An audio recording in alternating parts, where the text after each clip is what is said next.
Video शुरू करने के पहले एक बात, यह वीडियो बनाने में बहुत मेहनत लगती है। अगर आपको यह वीडियो थोड़ा भी पसंद आए तो इस चैनल को सब्सक्राइब जरूर करना। धन्यवाद। महाप्रयाण। लक्ष्मण का त्याग करके अत्यंत शोक विह्वल हो रघुनंदन ने पुरोहित, मंत्रियों और नगर के श्रेष्ठ जनों को बुलाकर कहा, आज मैं अयोध्या के सिंहासन पर भरत का अभिषेक कर स्वयं वन को जाना चाहता हूँ। यह सुनते ही सबके नेत्रों से अश्रुधारा बह चली।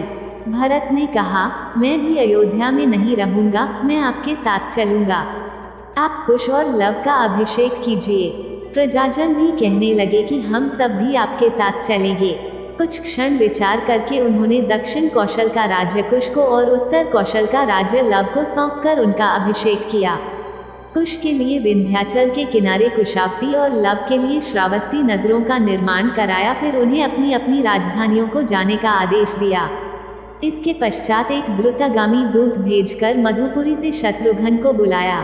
दूत ने शत्रुघ्न को लक्ष्मण के त्याग, लव कुश के अभिषेक आदि की सारी बातें भी बताईं। इस घोर कुलक्षयकारी वृतांत को सुनकर शत्रुघ्न अवाक रह गए। तदंतर उन्होंने अपने दोनों पुत्रों सुबाहु और शत्रुघाती को अपना राज्य बांट दिया। उन्होंने सबाहु को मधुरा का और शत्रुघाती को विदिशा का राज्य सौंप तत्काल अयोध्या के लिए प्रस्थान किया। अयोध्या पहुंचकर वे बड़े भाई से बोले, मैं भी आपके साथ चलने के लिए तैयार होकर आ गया हूँ। कृपया आप ऐसी कोई बात न कहें जो मेरे निश्चय में बाधक हो। इसी बीच सुग्रीव भी आ गए और उन्होंने बताया कि मैं अंगद का राज्याभिषेक करके आपके साथ चलने के लिए आया हूँ। उनकी बात सुनकर रामचंद्र जी मुस्कुराए और बोले, बहुत अच्छा। फिर विभीषण से बोले, विभीषण, मैं चाहता हूँ कि तुम इस संसार में रहकर लंका में राज्य करो। यह मेरी हार्दिक इच्छा है, आशा है तुम इसे अस्वीकार नहीं करोगे। विभीषण ने भारी मन से रामचंद्र जी का आदेश स्वीकार कर लिया।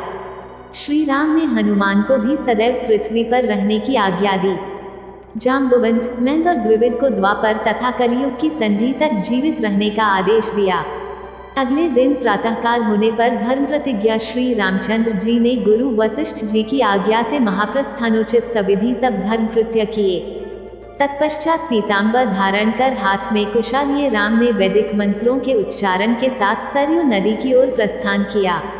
नंगे पैर चलते हुए वे सूर्य के समान प्रकाशमान मालूम पड़ रहे थे। उस समय उनके दक्षिण भाग में साक्षात लक्ष्मी, वाम भाग में भूदेवी और उनके समक्ष संहार शक्ति चल रही थी। उनके साथ बड़े बड़े ऋषि मुनि और समस्त ब्राह्मण मंडली थी। वे सब स्वर्ग का द्वार खुला देख उनके साथ चले जाते थे।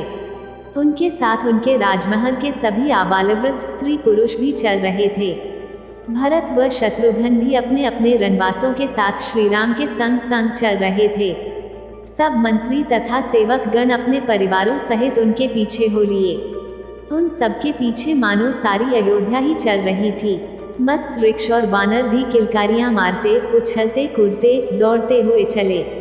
इस समस्त समुदाय में कोई भी दुखी अथवा उदास नहीं था, बल्कि सभी इस प्रकार प्रफुल्लित थे जैसे छोटे बच्चे मनचाहा खिलौना पाने पर प्रसन्न होते हैं। इस प्रकार चलते हुए वे सरयू नदी के पास पहुँचे। उसी समय सृष्टिकर्ता ब्रह्मा जी सब देवताओं और ऋषियों के साथ वहां आ पहुँचे।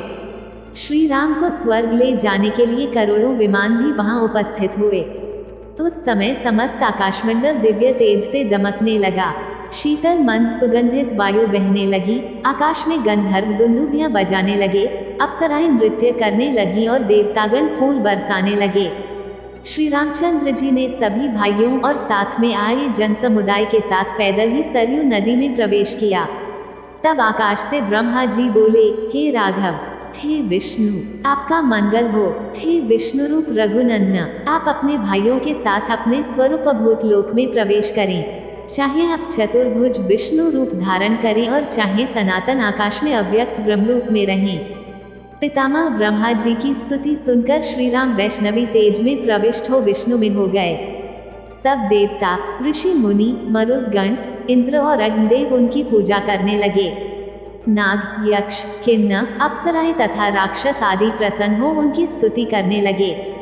तभी विष्णु रूप श्रीराम ब्रह्मा जी से बोले, हे सुव्रत, ये जितने भी जीव स्नेहवश मेरे साथ चले आए हैं, ये सब मेरे भक्त हैं। इस सब को स्वर्ग में रहने के लिए उत्तम स्थान दीजिए। ब्रह्मा जी ने उन सबको ब्रह्मलोक के समीप स्थित संतानक नामक लोक में भेज दिया।